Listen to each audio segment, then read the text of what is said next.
The last lamplighter in London retired in 1976. Not 1907, not 1920.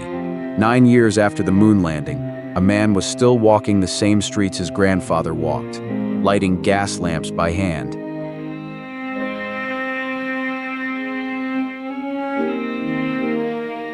Gas street lighting came to London in 1807, a single stretch of Pall Mall lit by Frederick Windsor, who believed gaslight would change the city forever. He was right. Within 50 years, 800 miles of gas main ran under London's streets. 100,000 lamps, and every single one of them had to be lit and extinguished by hand. The men who did that work were called lamplighters. London employed roughly 2,000 of them. Each man walked a fixed route, 50 to 100 lamps, the same streets, twice every day. Some routes were walked by the same family for 3 generations. The pole itself was a precise instrument. 8 to 12 feet of wood or bamboo, a brass hook at the tip for the gas tap, and a small wick at the other end soaked in oil. To light a lamp, the lamplighter would insert the hook into a small slot at the base of the lamp housing, turn the gas tap, and touch the lit wick to the mantle above. The whole operation took about 10 seconds. He had 100 lamps on his route. He did this twice a day. The lighting round began 30 to 60 minutes before full dark. In winter, that meant 4 o'clock. In deep December, sometimes earlier, children knew his route. Robert Louis Stevenson wrote a poem about watching the lamplighter pass. He called the man Leary.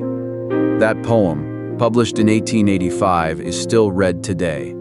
Leary going by with lantern and ladder and pole. For every night in every weather he came. And the children pressed their faces close to the glass to watch. In the 1871 census, the men of this trade were enumerated plainly. John Grant, lamplighter, age 47, Lambeth. William Carr, lamplighter, Southwark. No trade designation, no guild, no uniform. Just the name and the work. Charles Dickens walked London at night. He wrote about the lamplighters, the way they moved through the city like a pulse, light blooming outward from the center as darkness fell. The painters saw it too.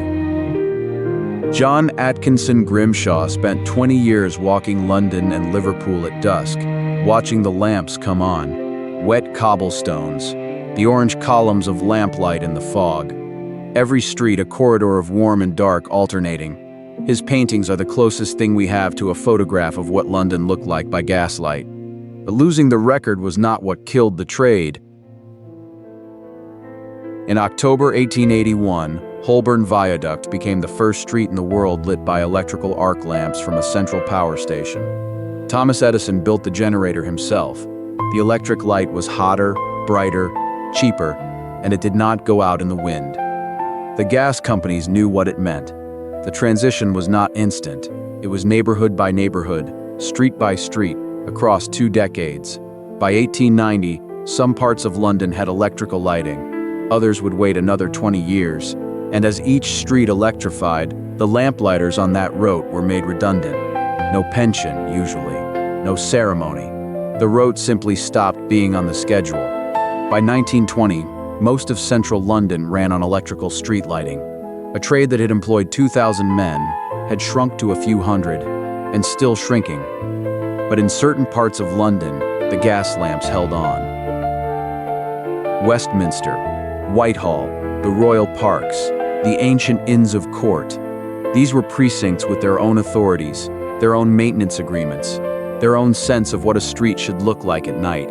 The royal parks still have roughly 280 gas lamps, lit by hand every evening by British gas engineers who walk the roads with the same style of pole. Today, in 2026, every evening at dusk, someone still does this. But there was one man who carried the trade through its last official chapter. His name was Robert Bryson. Bryson was the lamplighter at the Inner Temple, one of London's ancient Inns of Court, built along the Thames. He walked a route of 5 gas lamps in the temple's courtyards and lanes. Every morning and evening, in every weather, Bryson walked the route. He turned the gas tap, touched the wick, and moved to the next lamp. He was, by 1970, probably the last man in London doing this for a living. He kept walking his route. In 1976, Robert Bryson retired. He was the last employed lamplighter in London. The 5 lamps of the Inner Temple went to automatic ignition the following year. 169 years. That is how long someone walked London's streets to light the lamps by hand. From Pall Mall in 1807 to the Inner Temple in 1976, the same trade, the same pull.